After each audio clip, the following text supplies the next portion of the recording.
धर्मोस्तु मंगलम। नमो अरिहंताणम, नमो सिद्धाणम, नमो आयर्याणम, नमो उवज्जायाणम, नमो लोये सवसाहुणम। पंच परमेष्ठी भगवान की जय। अगले 45 मिनट के लिए सभी प्रकार के पापों का त्याग करके सभी 9 बार नमोकार मंत्र पढ़ लें।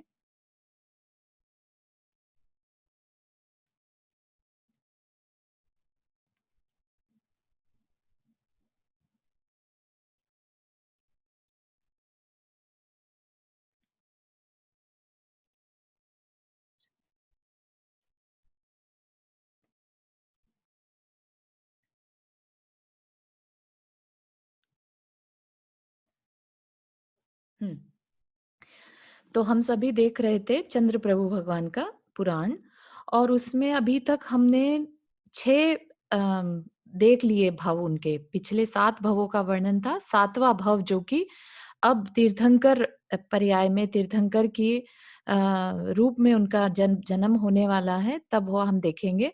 तो उससे पहले के जो 6 थे, कोई शेयर करेगा कौन से 6 भव हमने देखे थे? नाम एग्जैक्ट याद रहे जरूरी नहीं है, लेकिन कहाँ क्या बने थे, ऐसा किसी को शेयर करना है? श्रीधर, श्री वर्मा, वर्मा, श्रीधर, अजित सेन, श्री अच्युत वर्मा, स्वर फिर केंद्र, श्रीधर देव बने, फिर फिर उसके अजित बाद सेन, चक्रवर्ती बने, अच्युत स्वर केंद्र बने ना, हाँ फिर उसके बाद फिर पद्मनाभ, हाँ, श्रीधर फिर देव, फिर पद्मनाभ। अच्युत स्वर्ग इंद्र में पद्मनाभ पद्मनाभ करके तो राजकुमार राजा थे।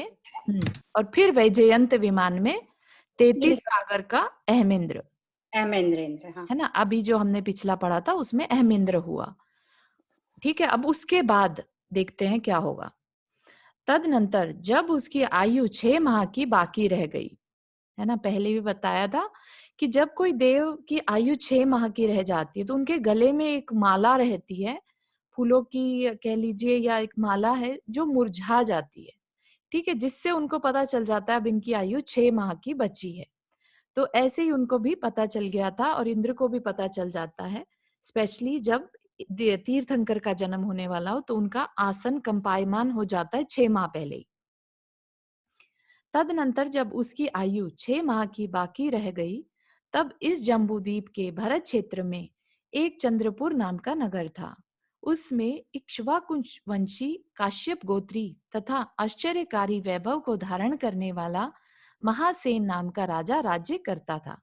उसकी महादेवी का नाम लक्ष्मणा था।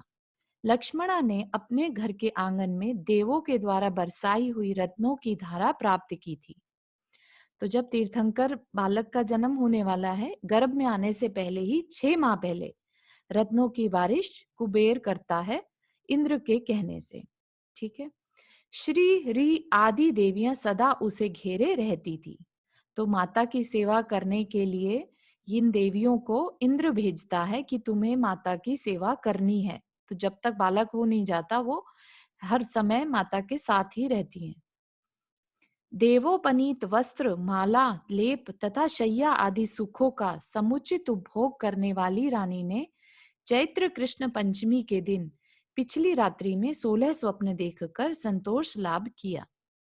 सूर्योदय के समय उसने उठकर अच्छे अच्छे वस्त्र आभरण धारण किए तथा प्रसन्न मुख होकर सिंहासन पर बैठे हुए पति से अपने सब स्वप्न निवेदन किए। निवेदन किए मतलब बताए, है ना, उनका अर्थ पूछा। राजा महासेन ने भी अवधि ज्ञान से उन स्वप्नों का फल जानकर रानी के लिए पृथक पृथक बतलाया, जिससे सुनकर वह बहुत ही हर्षित हुई। श्री हरि धृति आदि देवियां उसकी कांति, लज्जा, धैर्य, कीर्ति, बुद्धि और सौभाग्य संपत्ति को सदा बढ़ाती रहती थी। इस तरह कितने ही दिन व्यतीत हो जाने पर उसने पौष कृष्ण एकादशी के दिन शक्र योग में देव पूजित, शक्र योग एक नक्षत्र का नाम है, ज्येष्ठा नक्षत्र होता है, उसको शक्र योग बोला। ठीक है, में देव पूजित, देवों द्वारा पूजित जो है अचिंत्य प्रभा के धारक और 3 ज्ञान से संपन्न उस अहमिंद्र पुत्र को उत्पन्न किया। उसी समय इंद्र ने आकर महामेरु के शिखर पर विद्यमान सिंहासन पर उक्त जिन बालक को विराजमान किया, क्षीर सागर के जल से उसका अभिषेक किया, सब प्रकार के आभूषणों से विभूषित किया, 3 लोक के राज्य की कंठी बांधी और फिर प्रसन्नता से 1000 नेत्र बनाकर उन्हें देखा। एक उनके उत्पन्न क्वेश्चन है। होते ही, हाँ जी, कुछ कह रहे हैं सर? आई एम सॉरी जय जिनेन, जी जी नहीं। ये राजा को भी 3 ज्ञान होता है क्या? मति श्रुति और अवधि ज्ञान तीनों ज्ञान थे, ऐसा लिखा है ना यहाँ पे? हाँ, ऐसा लिखा है, तो ऐसा लग रहा है कि ऐसा या तो होता है। अभी कैन डबल चेक, मतलब आई वाज अज्यूमिंग कि अगर लिखा है तो होगा, बट डबल चेक कर सकते कि अ, नियामक है या उन्हीं को सिर्फ था, है ना? क्योंकि पहले हाँ, कभी नहीं आया, ये पहली बार मैंने पढ़ा हुआ देखा है महासेन, राजा एग्जैक्टली। महासेन को, है ना? हुँ, हम्म। तो देख सकते हैं या फिर महाराज जी से पूछ सकते हैं अपन जिज्ञासा हाँ समाधान। हाँ, प्लीज। बहुत सुंदर। Thank you. जी, थैंक यू जय जिनेन। जय जी। तो इंद्र ने क्या किया, फिर प्रसन्नता से 1000 नेत्र बनाकर उन्हें देखा। उनके उत्पन्न होते ही वह कु ये क्लियर नहीं है, कुवलय अर्थात रेखा जी आपके पास अगर क्लियर कॉपी है तो बताइए क्या वर्ड लिखा है? मेरे को समझ नहीं आ रहा, कहाँ पे पढ़ रही हो तुम? 171? नहीं, नहीं, नहीं। अच्छा वो आप पूछ रहे हैं क्या? 171 यस। ये इसलिए उसके उत्पन्न होते ही कुवलय। हाँ, कुवलय कुवलय। कुवलय। कुवलय अर्थात पृथ्वी मंडल का समूह अथवा नील कमलों का समूह अत्यंत विकसित हो गया था। इसलिए इंद्र ने व्यवहार की प्रसिद्धि के लिए उनका चंद्रप्रभ यह सार्थक नाम रखा। तो ऐसा नहीं है कि हर हर भगवान का नाम वो सोच के रख रहा था, लेकिन जस्ट ऐसे ही कि पृथ्वी मंडल का समूह एकदम विकसित हो गया। वो तो कोई भी तीर्थंकर जन्म लेंगे तो पृथ्वी मंडल का समूह या पृथ्वियों का समूह जैसे कह लीजिए, धरती पर सब तरफ खुशी छा जाती है ना, ऐसे ही नील कमलों का समूह अत्यंत विकसित हो गया, तो उनका नाम चंद्रप्रभ रख दिया। इंद्र ने इन त्रिलोकीनाथ के आगे आनंद नामक नाटक किया। तदनंतर उन्हें लाकर उनके माता पिता के लिए सौंप दिया। तुम भोग उपभोग की योग्य वस्तुओं के द्वारा भगवान की सेवा करो। इस प्रकार कुबेर के लिए संदेश देकर इंद्र अपने स्थान पर चला गया। यद्यपि विद्वान लोग स्त्री पर्याय को निंद्य बतलाते हैं, तथापि लोगों का कल्याण करने वाले जगतपति भगवान को धारण करने से यह लक्ष्मणा बड़ी ही पुण्यवती है, बड़ी ही पवित्र है।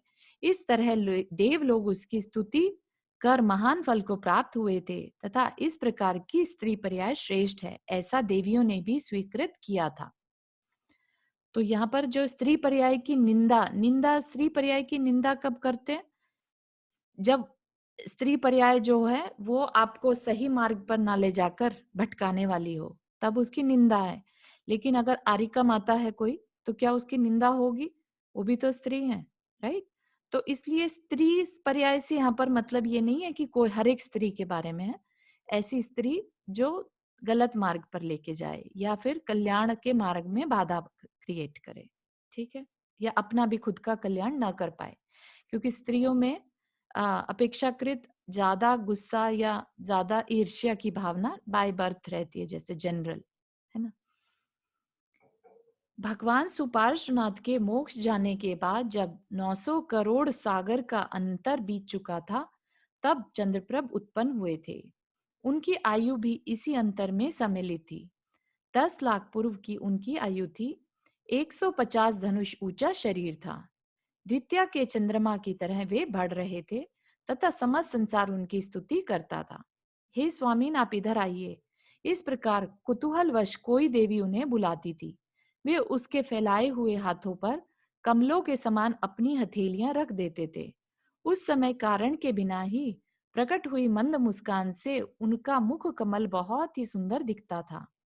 तो ये जब बालक होते हैं तो भी देवियां उनके साथ खेलती हैं, ठीक है ना? तो उसके लिए बता रहे हैं कि देवियां बुलाती थी और वो उनके हाथ पे हाथ रख देते थे, तो और बहुत सुंदर सी वो मुस्कान छोड़ते थे। वे कभी मणि जटे पृथ्वी पर लड़खड़ाते हुए पैर रखते थे। इस प्रकार उस अवस्था के योग्य भोली भाली शुद्ध चेष्टाओं से बाल्यकाल को बिताकर वे सुख अभिलाषी मनुष्यों के द्वारा चाहने योग्य कौमार अवस्था को प्राप्त हुए।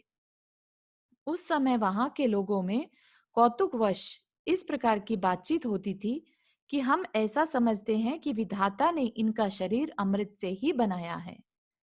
ठीक है, तो अगेन यहाँ पर विधाता ने नहीं कोई शरीर बनाया होता, लेकिन जनता अगर कह रही है या फिर ये कवि की भाषा है तो चलता है ना, कवि की उसमें।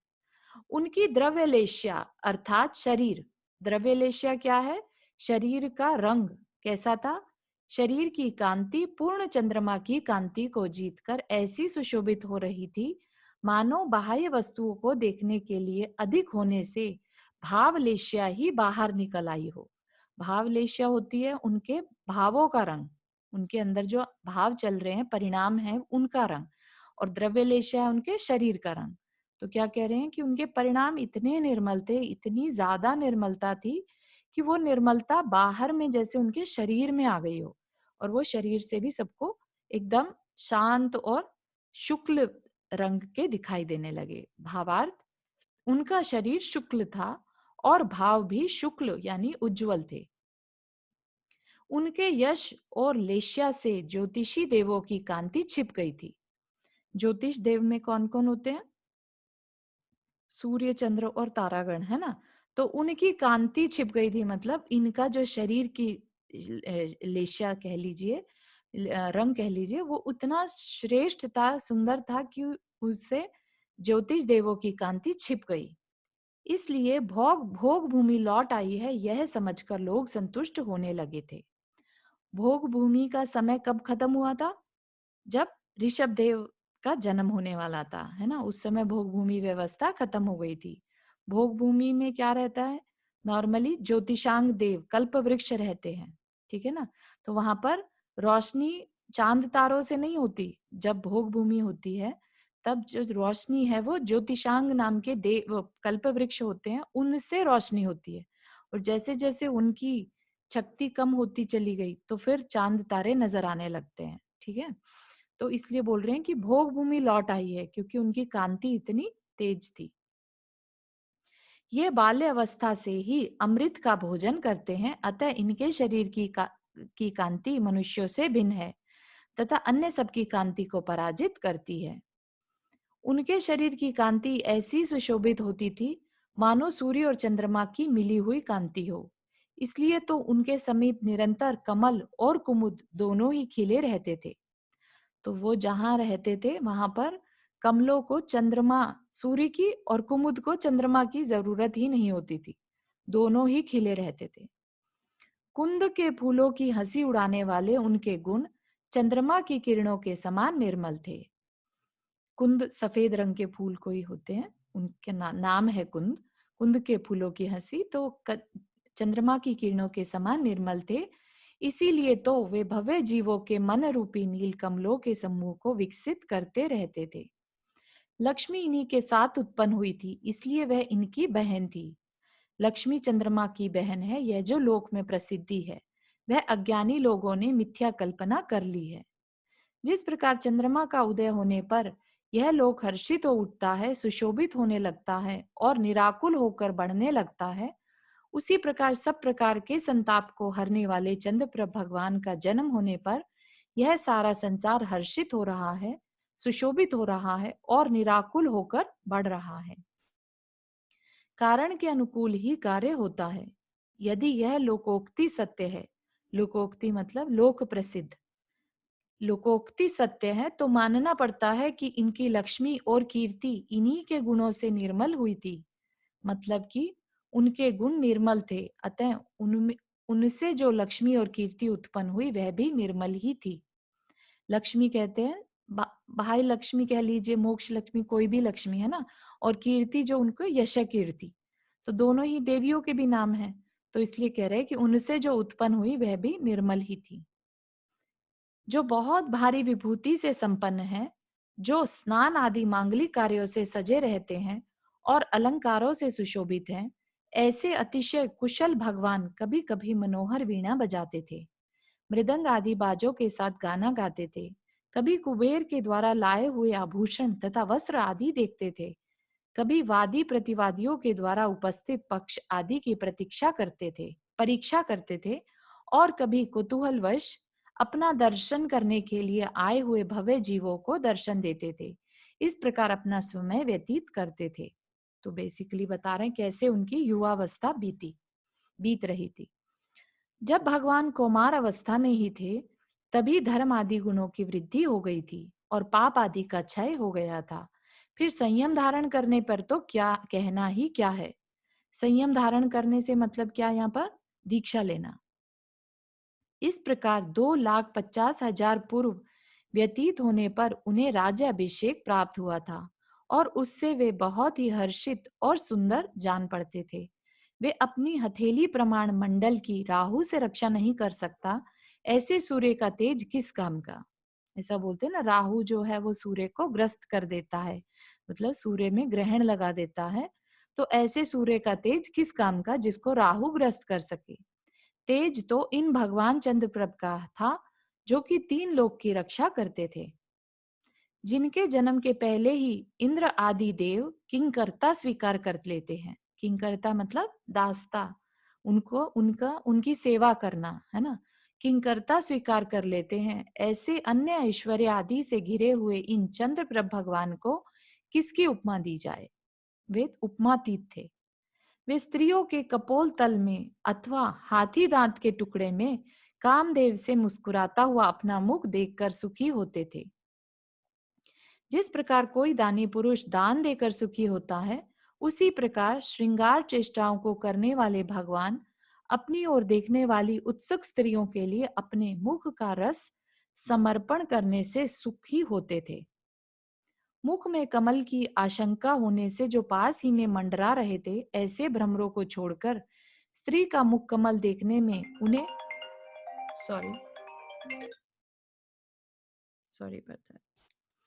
मुख कमल देखने में उन्हें और बाधक नहीं था। चंचल सतृष्ण योग्य अयोग्य का विचार नहीं रखने वाले और मलिन मधुप भ्रमर भी जब प्रवेश पा सकते हैं, तब संसार में ऐसा कार्य ही कौन है जो नहीं किया जा सकता। मतलब कि उनके समीप भ्रमर भी जा सकते हैं, तो फिर संसार में ऐसा कौन सा कार्य है जो नहीं किया जा सकता, मतलब कठिन कार्य वो कर रहे हैं। इस प्रकार साम्राज्य संपदा का उपभोग करते हुए जब उनका 6,50,000 पूर्व तथा 24 पूर्वांग का लंबा समय सुख पूर्वक क्षण भर के समान बीत गया, तब वे एक दिन आभूषण धारण करने के घर में दर्पण में अपना मुख कमल देख रहे थे। वहां उन्होंने मुख पर स्थित किसी वस्तु का वैराग्य का कारण निश्चित किया। मतलब कि मुख पर स्थित कोई चीज लगी थी उनके, जो उनको वैराग्य का कारण बन गया और इस प्रकार विचार करने लगे, देखो यह शरीर नश्वर है तथा इससे जो प्रीति की जाती है वह भी ईति के समान दुखदायी है। ईति होता है एक तरह की प्रॉब्लम, लाइक दुख, है ना। इति जैसे इति बीति व्यापे नहीं जग में हम पढ़ते हैं ना, बारह भावना में आता है ना, तो मेरी मेरी भावना। मेरी भावना में, हाँ। तो इति के समान दुखदायी है वह सुख ही क्या जो अपनी आत्मा से उत्पन्न ना हो। तो जब वैराग्य होता है ना, तभी ऐसी बातें समझ में आती हैं। ये बात इन्हें पहले नहीं समझ में आई, है ना। अब वैराग्य आ रहा है तो सुख ही क्या जो अपनी आत्मा से उत्पन्न ना हो। वह लक्ष्मी ही क्या है जो चंचल हो। वह यौवन ही क्या है जो नष्ट हो जाने वाला हो। और वह आयु ही क्या जो अवधि से सहित हो, अर्थात शांत हो, स अंत, जिसका अंत आ जाए, जिसका आगे वियोग होने वाला है। ऐसे बंधुजनों के साथ समागम किस काम का।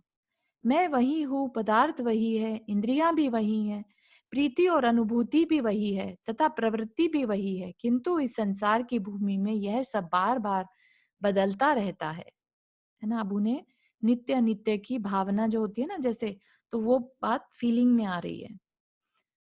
इस संसार में अब तक क्या हुआ है और आगे क्या होने वाला है, यह मैं जानता हूँ, फिर भी बार बार मोह को प्राप्त हो रहा हूँ, यह आश्चर्य है।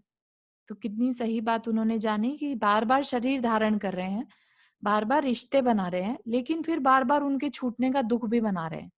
जो चीज हमें बार बार मिलने ही वाली है, तो हमें तो नहीं सोचना चाहिए था उसके बारे में इतना दुखी होना कि अरे ये मेरे से छूट क्यों गया, या मेरे से मिल गया तो मैं खुश हो जाऊं, है ना। लेकिन हमारी अज्ञानता है ये। मैं आज तक अनित्य पदार्थों को नित्य समझता रहा। दुख को सुख स्मरण करता रहा, अपवित्र पदार्थों को पवित्र मानता रहा और पर को आत्मा जानता रहा। ये सब कब होता है? जब तक वैराग्य ना आए, जब तक राग द्वेष में लगे हैं, है ना।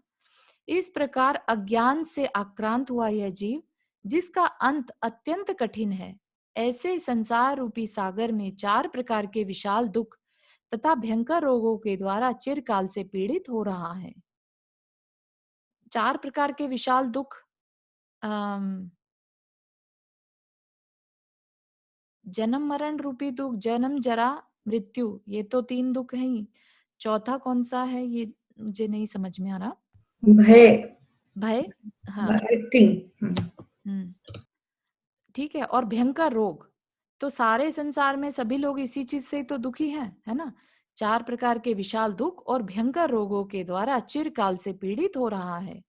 इस प्रकार काल लब्धि को पाकर संसार का मार्ग छोड़ने की इच्छा से वे बड़े लंबे पुण्य कर्म के द्वारा खिन्न हुए के समान व्याकुल हो गए। काल लब्धि मतलब एक अपॉर्चुनिटी जो आई थी, उन्होंने उसको एक्सेप्ट कर लिया। आगे होने वाले केवल ज्ञान आदि गुणों से मुझे समृद्ध होना चाहिए, ऐसा स्मरण करते हुए वे धृति के समान सद्बुद्धि के साथ समागम को प्राप्त हुए थे। धृति मतलब यहाँ पर ऐसा स्मरण करते हुए वे धृति के समान सद्बुद्धि, यहाँ पे दूती लिखा, दूती दूती। दूती के समान, हाँ, ऐसा स्मरण करते हुए वे दूती के समान सद्बुद्धि के साथ समागम को प्राप्त हुए थे। किसी को अगर समझ में आए दूती के समान सद्बुद्धि तो बताना, है ना। दृष्टि तो फिर भी समझ में आता है, दृष्टि सही सही दृष्टि यूज हो जाना। मोक्ष प्राप्त करने वाली उनकी सद्बुद्धि, ऐसा है ना, सद्बुद्धि अपने आप दीक्षा लक्ष्मी को प्राप्त हो गई थी। अब जो उनकी सद्बुद्धि थी वो किस में प्राप्त कन्वर्ट हो गई? दीक्षा लक्ष्मी। अब उन्हें मोक्ष दीक्षा लेनी है तो वैराग्य हो गया ना, पहले तो वैराग्य होते ही उनका दीक्षा महोत्सव मनाया जाता है। इस प्रकार जिन्होंने आत्म तत्व को समझ लिया है, ऐसे भगवान चंद्रप्रभ के समीप लौकांतिक देव आए और यथा योग्य स्तुति कर ब्रह्म स्वर्ग को वापस चले गए। ब्रह्म स्वर्ग कौन सा है? 5वां स्वर्ग, ठीक है ना। लोकांतिक देव, लोक के अंत, लोक का जिनका अंत आ गया, ऐसे देव जो उनका ये सिर्फ एक ही भव बचता है। तदनंतर महाराज चंद्रप्रभ भी वरचंद्र नामक पुत्र का राज्याभिषेक कर देवों कर ये क्या लिखा होगा यहाँ पर? देवों के द्वारा, देवों के द्वारा हुई दीक्षा कल्याण की पूजा को प्राप्त हुए। हाँ, देवों के द्वारा ना, लौकांतिक देव आए थे तो उनके द्वारा हुई दीक्षा कल्याण की पूजा को प्राप्त हुए, मतलब उनसे सम्मानित हुए और देवों के द्वारा उठाई हुई विमला नाम की पालकी में सवार होकर सर्वतुक नामक वन में गए। वहां उन्होंने 2 दिन के उपवास का नियम लेकर पौष कृष्ण एकादशी के दिन अनुराधा नक्षत्र में 1000 राजाओं के साथ निर्ग्रंथ दीक्षा धारण कर ली। दीक्षा लेते ही उन्हें मनय पर्याय ज्ञान प्राप्त हो गया। दूसरे दिन वे चर्या के लिए नलिन नामक नगर में गए। वहां चारू जी, ये हाँ जी, सॉरी, ये ये वाला नक्षत्र कौन सा होता है? 27 अनुराधा नक्षत्र होते हैं, नाम है एक्चुअली। ओह अच्छा। हाँ, अनुराधा नक्षत्र 27 नक्षत्र होते हैं, तो उसमें से ये एक नक्षत्र है, ठीक है ना। ओके। तो ये जस्ट जानकारी के लिए बता रखा है। हर एक तीर्थंकर का हम देख रहे हैं कि किस नक्षत्र में जन्म हुआ, किस नक्षत्र में दीक्षा हुई, है ना। तो सब ये जानकारी के पर्पज से, क्योंकि हमें जो कितने धनुष की उनका शरीर था, तो ये उत्तर पुराण से ही हमें जानकारी मिलती है। Okay, thank you. Sure. दूसरे दिन वे चर्या के लिए नलिन नामक नगर में गए। वहां गौर वर्ण वाले सोमदत्त राजा ने उन्हें नवदा भक्ति पूर्वक उत्तम आहार देकर दान से संतुष्ट हुए देवों के द्वारा प्रकटित रत्न वृष्टि आदि पंच आश्चर्य प्राप्त किए। तो पहले हमने क्या देखा था? वर्ड पड़गाहन, है ना, पड़गाहन द्वारा आहार दिया। अब क्या है? नवदा भक्ति। तो नवदा भक्ति का ही पार्ट है पड़गाहन, ये हमने जाना था। उत्तम आहार देकर दान से देवों द्वारा वहां पर पंचाश्चर्य हुए। भगवान अहिंसा आदि 5 महाव्रतों को धारण करते थे, ईर्ष्या आदि 5 समितियों का पालन करते थे, मन वचन काय की निरर्थक प्रवृत्ति रूप 3 दंडों का त्याग करते थे। मतलब क्या बता रहे हैं कि कैसे कोई भगवान बनते हैं, तब वो क्या करते हैं, राइट? कैसे भगवान अपने कर्मों को काटते हैं, किस तरह की तपस्या उनकी रहती है। तो भगवान ने क्या किया, अहिंसा, जिनसे अहिंसा पालन हो सके, ऐसे 5 महाव्रत धारण किए। 5 महाव्रतों में स्थूल हिंसा के साथ साथ सूक्ष्म हिंसा का भी त्याग आ जाता है। मन वचन काय से हिंसा को त्याग देते हैं। फिर ईर्ष्या समिति, जो चलना फिरना उठाना रखना सब है, वो ईर्ष्या पूर्वक, मतलब पूरा देखभाल के 5 ही कार्य करते हैं, है ना? तो उनका बिल्कुल यथा योग्य पालन करते थे। मन वचन काय की निरर्थक प्रवृत्ति, जैसे अनर्थ दंड होता है ना, अनर्थ दंड की भाई फालतू का कोई भी काम नहीं करते थे, निरर्थक प्रवृत्ति नहीं करते थे। उन्होंने कषाय रूपी शत्रु का निग्रह कर दिया था, मतलब कषाय करना भी छोड़ दिया था। उनकी विशुद्धता निरंतर बढ़ती रहती थी। विशुद्धता बढ़ती रहती थी मतलब परिणामों की विशुद्धता, अंदर में उनके परिणाम और विशुद्ध होते रहते थे। वे 3 गुप्तियों से युक्त थे। गुप्तियां 3 कौन सी? मन वचन और काय गुप्ती। ये गुप्तियां क्या होती हैं कि जब मन वचन काय का ऐसा व्यवहार जिसमें कि प्रवृत्ति ना हो, निवृत्ति हो, मतलब कि उस समय उनके कोई विकल्प ना हो रहा हो, ठीक है? मन से, वचन से या काय से किसी प्रकार का विकल्प नहीं होना गुप्ती कहलाता है। तो वे 3 गुप्तियों से युक्त थे, शील सहित थे, गुणी थे, अंतरंग और बहिरंग दोनों तपों को धारण करते थे। अंतरंग तप हो गए विनय, सामायिक आदि, है ना, काय क्लेश, न वो काय क्लेश बहिरंग में आ जाएगा। 6 अंतरंग और 6 बहिरंग तप को धारण करते थे। वस्तु वृत्ति और वचन के भेद में निरंतर पदार्थ का चिंतन करते थे। वस्तु वृत्ति और वचन के भेद से निरंतर पदार्थ का चिंतन करते थे, किसी भी पदार्थ का, है ना, चाहे वो द्रव्य हो या और कोई पदार्थ हो, ठीक है? तो उनका निरंतर चिंतन करते थे कि उसकी उनके गुण पर्याय आदि को ध्यान में रखकर उत्तम क्षमा आदि 10 धर्मों में स्थित रहते थे। भगवान जो मुनि महाराज हैं उनके लिए रिक्वायर्ड है कि वो उत्तम क्षमा आदि, अपन तो सिर्फ पूजा करके शांत हो जाते हैं, है ना? हम जब भी 10 लक्षण पर्युषण में या 10 लक्षण पर्व में उत्तम क्षमा आदि की पूजा करते हैं, लेकिन मुनि महाराज को वो फॉलो करना रहता है, उनको अपने जीवन में उतारना रहता है। तो उनके जीवन में वो सब 10 के 10 धर्म स्थित रहते थे। समस्त परिचय सहन करते थे। 22 परिचय होते हैं, जो भूख तृषा, है ना, जो भूख प्यास आदि की जो कष्ट हैं वो सब सहन करते थे। यह शरीर आदि पदार्थ अनित्य हैं, अशुचि हैं। तो ये क्या है? ये 12 भावनाएं हैं। तो 12 भावनाओं का निरंतर स्मरण करते थे। यह शरीर आदि पदार्थ अनित्य है, अशुचि है और दुख रूप है, ऐसा बार बार स्मरण रखते थे। 12 भावनाएं भाने से उनको क्या लाभ मिलता था? उनका वैराग्य और ज्यादा दृढ़ होता जाता था। 12 भावनाओं का ये एक तो सच्चाई पता रहती है कि हाँ, ये शरीर जो है अनित्य है, अशुचि है ना, ये एक तो सच है। और एक यह है कि उनका वैराग्य इससे फिर पुष्ट होता रहता था। तथा समस्त पदार्थों में माध्यस्थ भाव रखकर परम योग को प्राप्त हुए थे। समस्त पदार्थों में माध्यस्थ भाव मतलब ना अच्छा ना बुरा, ठीक है? इस प्रकार जिन कल्प मुद्रा के द्वारा 3 माह बिताकर, जिन कल्प मुद्रा मतलब मुनि मुद्रा के द्वारा 3 माह बिताकर वे दीक्षा वन में नाग वृक्ष के नीचे बेला का नियम लेकर स्थित हुए। वह फाल्गुन कृष्ण सप्तमी के सायकाल का समय था और उस दिन अनुराधा नक्षत्र का उदय था। ठीक है, अगेन ये जानकारी के लिए है, अनुराधा नक्षत्र का उदय था। सम्यक दर्शन को घातने वाली प्रकृतियों का तो उन्होंने पहले ही क्षय कर दिया था। अब अधयकरण, अपूर्वकरण और अनिवृत्तिकरण रूप 3 परिणामों के संयोग से छपक श्रेणी को प्राप्त हुए। तो क्या बता रहे हैं यहाँ पर? मतलब कि वो पहले से ही क्षायिक सम्यक दृष्टि रहते हैं, तो सम्यक दर्शन तो उनके पास रहता ही है, सम्यक दर्शन को घातने वाली जो कर्म प्रकृतियां हैं उनका तो उन्होंने पहले ही क्षय कर दिया था। अब क्या कर रहे हैं? अधःकरण, अपूर्व और अनिवृत्तिकरण क्या होता है?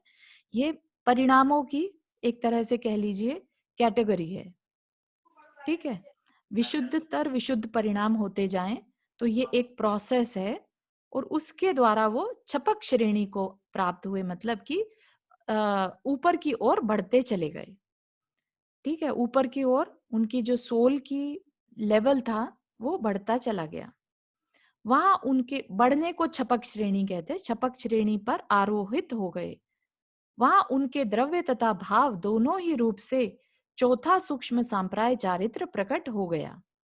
और फिर क्या किया उन्होंने? वहां उन्होंने प्रथम शुक्ल ध्यान के प्रभाव से मोह रूपी शत्रु को नष्ट कर दिया, जिससे उनका सम्यक दर्शन अवगाढ़ सम्यक दर्शन हो गया। तो यहाँ पर प्रथम शुक्ल ध्यान है ना, शुक्ल ध्यान की नियामकता रहती है, वो जरूरी है। शुक्ल ध्यान का होना सम्यक कर्म के काटने के लिए। क्या ठीक हो है, अवगाढ़ होगा? सम्यक दर्शन। हाँ, वो क्या? अवगाढ़ सम्यक दर्शन मतलब और सुदृढ़ हो गया उनका सम्यक दर्शन। अच्छा, ठीक है, टाइप ऑफ सम्यक दर्शन है, 10 प्रकार का सम्यक दर्शन है। उसमें एक अवगाढ़ सम्यक दर्शन जो श्रुत के अध्ययन के बाद, है ना, जो नॉलेज के बाद और ज्यादा सुदृढ़ हो जाए, वो अवगाढ़ सम्यक दर्शन। अच्छा। उस समय 4 ज्ञानों से देदीप्यमान चंद्रप्रभ भगवान अत्यंत सुशोभित हो रहे थे। 12वें गुणस्थान के अंत में उन्होंने द्वितीय शुक्ल ध्यान के प्रभाव से मोह के अतिरिक्त मोहातिरिक्त 3 घातीय कर्मों का क्षय कर दिया। तो अभी कहाँ पहुंच गए वो? 12वें गुणस्थान मतलब 12th। 14 गुणस्थान बताए थे, 14 लेवल होते हैं सोल के देखने के लिए, लेवल्स देखने के लिए, राइट, कि कहाँ तक पहुंची सबसे बेस्ट। जैसे कई बार डॉक्टर पूछता ना 0 to 10 के लेवल पे आपका पेन कहाँ का है ना? तो ऐसे ही 0 to 14 के लेवल पे आपकी आत्मा कहाँ पर पहुंची है, तो वो कहाँ पर बता रहे हैं? 12वें के अंत में, 12th के अंत तक पहुंच चुके हैं। 12th के अंत में क्या होता है? केवल ज्ञान हो गया घातिया मतलब। कर्म का क्षय करके 13वें में पहुंचे और केवल ज्ञान हो गया, है ना, 13th पे लेवल पे पहुंच जाते हैं। तो उन्होंने क्या किया? सारे घातिया कर्म जो थे वो सब नष्ट कर दिए। उपयोग जीव का ही खास गुण है, क्योंकि वह जीव के सिवाय अन्य द्रव्यों में नहीं पाया जाता। उपयोगो लक्षणम बोलते हैं ना, जीव का लक्षण क्या है? उपयोग, दर्शन और ज्ञान उपयोग। उसका काम क्या है? सिर्फ देखना और जानना, और वह जीव के सिवाय अन्य द्रव्यों में नहीं पाया जाता। अन्य द्रव्य जैसे अजीव, है ना, अजीव में धर्म अधर्म, पुद्गल, आकाश और काल, है ना।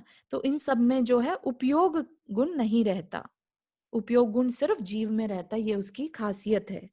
ठीक है, क्योंकि जीव ही ऐसा है जिसमें चैतन्यता है, जिसमें कि समझने की, देखने और जानने की शक्ति है, बाकी सब में नहीं रहती। जैसे कि आपके सामने अगर टेबल हो, राइट, सामने टेबल है या कंप्यूटर है, फोन है, वो क्या है? वो पुद्गल है, राइट, उसके अंदर उपयोग नहीं है, वो जान और देख नहीं सकता, राइट। तो इसलिए ये सबसे इंपॉर्टेंट गुण जीव का है। ज्ञानावरण, दर्शनावरण, मोह और अंतराय, ये क्या है? 4 घातीय कर्म। ज्ञानावरण मतलब जो ज्ञान पर आवरण कर दे, ज्ञान को ढक दे। दर्शनावरण जो दर्शन पर आवरण को ढक दे, कर दे। मोहनीय कर्म और अंतराय, मोहनीय कर्म जो हमारे अंदर राग द्वेष पैदा करता है, हमारे अंदर मिथ्यात्व को पैदा करता है, और अंतराय जो हमारे कार्यों में बाधा डाले। ये दर्शनावरण एक कौन सा? दर्शनावरणीय है जो अपनी आत्मा को का दर्शन ना होने दे। अच्छा। ठीक है, और जो ज्ञान पर आवरण डाले, जो हमारे अपने आत्मा का जो ज्ञान है ना, जो उसका केवल ज्ञान बेसिकली आत्मा का गुण है, उस पे आवरण ढाल देता है। आवरण मतलब उसे ढक देता है।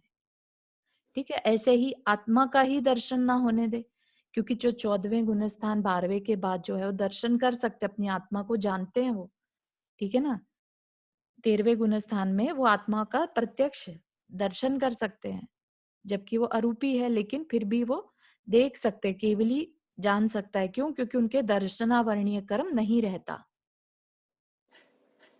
ठीक है ना। तो ये जो 4 हैं, ये घातीय कर्म कहलाते हैं, जो आत्मा के गुणों का घात करे।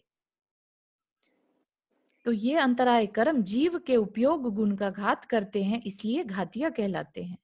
उन भगवान के घातीय कर्मों का नाश हुआ था, और अघातीय कर्मों से भी कितनी ही प्रकृतियों का नाश हुआ था। अघातीय कर्म में क्या कौन कौन से आ जाएंगे? बाकी के 4 कर्म बचेंगे तो नाम कर्म, आयु कर्म, गोत्र गोत्र कर्म। कर्म और वेदनीय कर्म। वेदनीय। है ना। तो कितनी प्रकृतियां जो खराब अशुभ नाम कर्म की प्रकृतियां हैं, वो सब उनके नाश हो जाती हैं। है ना। जैसे गोत्र में भी नीच गोत्र का, तो जो उदय में है वो तो है, लेकिन बाकी सबका नाश हो जाता है। इस प्रकार वे परम अवगाढ़ सम्यक दर्शन, अंतिम यथाख्या चारित्र, छायिक ज्ञान, दर्शन तथा ज्ञान आदि की जगह यहाँ दान आदि होना चाहिए था, तथा दान आदि 5 लब्धियां पाकर शरीर सहित सहयोग केवली जिनेन्द्र हो गए। क्या हो गए? यहाँ पर उनके केवल ज्ञान प्रकट हो गया, इसलिए अब उनका जो सम्यक दर्शन था वो परम अवगाढ़, अभी क्या बोला था? अवगाढ़, अब परम अवगाढ़। ठीक है ना। सबको जानने वाला, उनका जानने वाला सम्यक दर्शन हो गया। अंतिम यथाख्या चारित्र, यथाख्या चारित्र 5 जो चारित्र होते हैं, उनमें सबसे श्रेष्ठ चारित्र, चारित्र मतलब उनका कंडक्ट। ठीक है। उनका जो बिहेवियर कह लीजिए, या चरित्र, सबको ही मालूम है वर्ड, है ना। तो यथाख्यात मतलब जैसा गुणस्थान वैसा ही चारित्र, जैसे गुण वैसा चारित्र, यथाख्यात चारित्र। फिर छायिक, अब क्या हुआ? सारे जब घातीय कर्म उनके नाश हो गए, अंतराय कर्म भी नाश हो गया, तो उनके 9 जो छायिक भाव हैं वो प्रकट हो जाते हैं। दर्शन ज्ञान और 5 जो अंतराय के होते हैं ना, उसके ऑपोजिट ऐसी लब्धियां बोलते हैं उनको, वो सब उनको प्राप्त हो गए, और वो क्या कहलाने लगे? जिनेंद्र हो गए। अब उनके इन चीजों को, छायिक वर्ड यूज किया ना, छायिक मतलब अब उनसे कोई छीन नहीं सकता, अब वो हमेशा के लिए उनके पास आ गए। ये उनके खुद के गुण थे, वो प्रकट हो गए बेसिकली। तो ये सारे गुण हमारे अंदर भी हैं। ठीक है ना। आत्मा सबके अंदर सेम है, सेम जीव तत्व है। सिर्फ प्रॉब्लम ये है कि हमारे कर्मों से ढके हैं, और चंद्र प्रभु भगवान ने अपने प्रकट कर लिए, पा लिया उन्होंने। उस समय वे सर्वज्ञ थे, सब कुछ जानने वाले थे। क्यों थे? क्योंकि ज्ञान पर अब आवरण ही नहीं था। है ना। केवल ज्ञान जो सबको जानता है। समस्त लोक के स्वामी थे, सबका हित करने वाले थे, सबके एकमात्र रक्षक थे, सर्वदर्शी थे, समस्त इंद्रों के द्वारा वंदनीय थे, और समस्त पदार्थों का उपदेश देने वाले थे। 34 सतीशों के द्वारा उनके विशेष वैभव का उदय प्रकट हो रहा था, और 8 प्रातिहार्यों के द्वारा तीर्थंकर नामकर्म का उदय व्यक्त हो रहा था। क्या कह रहे हैं? 34 अतिशय, जिसमें कि देवों द्वारा करे हुए अतिशय, उनके जन्म के समय के अतिशय, उनके तप के अतिशय, ये सब को मिलाकर 34 अतिशय। अतिशय मतलब चमत्कार। जैसे भगवान पैदा होते हैं तो रत्नों की वृष्टि होती है, या दुर्भिक्ष चला जाता है, कहीं पर भी तकलीफ नहीं रहती किसी तरह की, है ना। ये उनके अतिशय में काउंट होता है। तो इस तरह के 34 अतिशय तीर्थंकरों के साथ जुड़े रहते हैं। और क्या जुड़ता है? साथ ही साथ जैसे ही केवल ज्ञान होता है, उनके 8 प्रातिहार्य प्रकट हो जाते हैं। हम सभी पूजा में भक्तामर जी में पढ़ते हैं ना प्रातिहार्यों के बारे में। तो प्रातिहार्य क्या प्रेजेंट कर रहा था? उनके तीर्थंकर नामकर्म का उदय व्यक्त हो रहा था। तो और ये क्या? 5 लब्धियां कौन सी? साइक सम्यक, तो केवल ज्ञान, केवल दर्शन एंड सिद्धत्व एंड हाँ, जीवत्व। लब्धियां होंगी, भोग उपभोग, है ना। अब उनके ओके, इनमें कोई बाधा नहीं आएगी ना। ओ ये अंतराय। हाँ जी, वो अंतराय कर्म के ऑपोजिट। ओके, हाँ। Thank you. अच्छा। वे देवों के देव थे, उनके चरण कमलों को समस्त इंद्र अपने मुकुटों पर धारण करते थे। अपनी प्रभा से उन्होंने समस्त संसार को आनंदित किया था, और वे समस्त लोक के आभूषण थे। सोचिए, देवों के देव इंद्र भी उनके चरणों में सिर झुका रहे थे। तो कितनी बड़ी विभूति उन्होंने प्राप्त कर ली थी। और ये ऐसा वो इंद्र मेनली तीर्थंकर के केस में ही करते हैं, है ना, आकर हमेशा उनके हर कल्याणक पर आएगा इंद्र और सिर झुकाएगा। गति, जीव, समास, गुणस्थान, नए प्रमाण आदि के विस्तार का ज्ञान करने वाले श्रीमान चंद्रप्रभ जिनेन्द्र आकाश में स्थित थे। ये थोड़ा सा डिटेल में चला जाएगा। गति, जैसे 4 गतियां होती हैं, है ना, उनका विस्तार का ज्ञान कराने वाले, तो जो इनकी जानकारी है, जैसे गति क्या है, जीव क्या है, समास क्या है, गुणस्थान क्या है, नए क्या है, प्रमाण क्या है, ये सब क्या है, इनका विस्तार का ज्ञान कराने वाले चंद्रप्रभ जिनेन्द्र आकाश में स्थित थे। मतलब क्यों? क्योंकि उनका शरीर जो है 5000 धनुष ऊपर उड़ जाता है, और वहां से जब उनकी दिव्य ध्वनि घिरती है तो उनकी दिव्य ध्वनि से सबको इन सब का विस्तार से ज्ञान होता है कि कितनी गतियां होती हैं, कितने प्रकार के जीव होते हैं, है ना। जीव कांड वर्ड सुना हो, गोमटसार जीव कांड या तिल्लोय पन्नति आदि जो ग्रंथ हैं, राइट, वो सब कहाँ से क्रिएट हुए? भगवान की वाणी खिरी तब पता चला कि अच्छा 14 गुण स्थान होते हैं, अच्छा नए भी कोई चीज होती है, अच्छा प्रमाण भी होता है, उससे पहले तो ये सब कुछ पता ही नहीं था। किसी को कैसे पता चलेगा? जो सामान्य जनता है उनमें ये सब गुण नहीं रहता। भगवान के अंदर अपने आप ही उनके अंदर ये गुण प्रकट हो जाते हैं कि वो सबका कल्याण करने में सहायक हो जाते हैं। और उनका आसन कैसा रहता है? सिंहों के द्वारा धारण किया हुआ उनका सिंहासन ऐसा सुशोभित हो रहा था कि सिंह जाति के क्रूर 2 प्रधान शूरवीरता के द्वारा पहले जिस पाप का संचय किया था उसे हरने के लिए मानो उन्होंने भगवान का सिंहासन उठा रखा था। भगवान जिस सिंहासन पर प्रातिहार्य होता है ना, भगवान का सिंहासन प्रतिहार्य, तो उसमें जो दोनों तरफ हाथ बने होते हैं ना, उसमें सिंह बने रहते हैं। तो उसकी विशेषता बता रहे कितना सुंदर सिंहासन था, सिंह जड़ित, है ना। तो ऐसा लग रहा था जैसे पहले जिस पाप का संचय किया था उसे हरने के लिए मानो उन्होंने भगवान का, मतलब उन सिंहों को भी अपना कल्याण करना था, इसलिए भगवान का सिंहासन उठा रखा था। समस्त तो ये दिशाओं को, सिंहासन पर सिंह का ही चिन्ह क्यों रखा है सिंहासन पर? हाँ, ऐसा नहीं समझिए कि सिंह वर्ड है तो सिंहासन, है ना। सिंहासन होता है, लेकिन उस भगवान के सिंहासन में दोनों तरफ चिन्ह शेर बने रहते हैं। तो ये कोई स्पेशल रखने के लिए या? भगवान जहाँ विराजित होते हैं ना, सिंहासन हाँ, प्रातिहार्य बन जाता है, राइट, देवों द्वारा नहीं कृत। नहीं, ये तो हम्म, बरोबर रखा हम्म। लेकिन ये पिक्चर ऐसा क्यों रखता सिंह जैसा?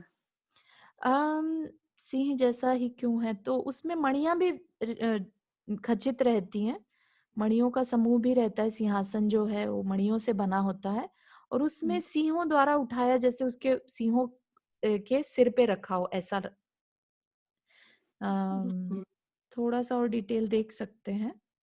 कोई बात नहीं, फिर से कभी। ठीक है, इसको आई thank will you. Read more कि सिंहों की कोई विशेषता है क्या इसमें, है ना। Right right, hmm. Thank you. समस्त दिशाओं को प्रकाशित करती हुई उनके शरीर की प्रभा ऐसी जान पड़ती थी मानो दे दीप्यमान केवल ज्ञान की कांति ही तदाकार हो गई हो। तदाकार मतलब उस रूप। तो पहले ही वो इतने दे दीप्यमान थे, अब और ज्यादा केवल ज्ञान की, और उनका जो केवल ज्ञान से अब समस्त दिशाओं प्रकाशित हो रही हैं। मतलब कि सभी दिशाओं को प्रकाशित करती उनके शरीर की प्रभा, तो उनके अंदर से ऐसी कांति निकल रही थी। अगर आप भक्तामर जी स्तोत्र पढ़ेंगे तो ऐसा बताया उनकी तुलना कि वो सूर्य से भी अधिक प्रकाशमान, है ना, सूर्य की चमक भी उनसे फीकी पड़ जाए, इतनी प्रकाशमान उनकी शरीर की आभा रहती है। तो वैसे ही कह रहे हैं कि ऐसी जान पड़ती थी मानो दे दीप्यमान केवल ज्ञान की कांति ही तदाकार हो गई हो, उस आकार से हो गई हो, वैसी हो गई हो। ठीक है। हंसों के कंधों के समान सफेद देवों के चामरों से, तो ये अष्ट प्रातिहार्यों का वर्णन यहाँ पर चल रहा है। ठीक है, तो हम एक्चुअली यहाँ से फिर से देख सकते हैं सिंहों के द्वारा वाला, ठीक है ना। तो आई मैं विल कैसे उपमाएं दे रहे हैं, सिंह मतलब शक्ति होगा, नहीं वो एक्चुअली यहाँ मुझे भी ऐसे ही लग रहा है यहाँ। वो हाँ। सिंहासन के जो पैर रखे हैं ना, हाँ वो हाँ, उनके वहां पर पंजों के सिंह समान हो, सिंह रहता है, इसीलिए वो सिंह सिंह का। की शेप वाले रहते हैं एक्चुअली। हाँ हाँ हाँ, तो इसीलिए उसे ये सिंह के गलत सिंह समान नहीं है। लिखा है। जैसा स्ट्रॉन्ग बताया है, जितना शेर में साहस होता है ना शायद, उसका उसकी उपमा दी हुई है यहाँ पर। हाँ, तो इसमें सिंह जैसी आकृति है ना, सिंह जैसी आकृति पर प्रतिष्ठित, उस पे रखा हुआ होता है सिंह जैसी आकृति पर, विकट दाढ़ों से युक्त, ऐसे बिल्कुल भयानक जो शेर होते हैं उनके ऊपर रखा हुआ आसन होता है ये सिंहासन, ठीक है ना। तो उनकी उपमा अलग दी जा रही है कि ऐसे सिंहासन में सिंहों को क्यों लिया होगा। तो फिर ये क्लियर कर रहे हैं कि जैसे कि उन सिंहों ने जैसे पाप का संचय किया था, अब उससे दूर करने के लिए ही मानो भगवान का सिंहासन उठा रखा हो, समझ ठीक गई। है ना। तो कि भाई सिंहों को ही क्यों लिया, क्योंकि क्रूरता को दर्शाते हैं वो, राइट। क्रूरता करने के बाद जैसे कि अब पापों का प्रक्षालन कर रहे हो, अपने पापों को काटने के लिए भगवान की सेवा कर रहे हो, ऐसा। राइट। ठीक है, तो यहीं तक रखते हैं। किसी और को कोई प्रश्न?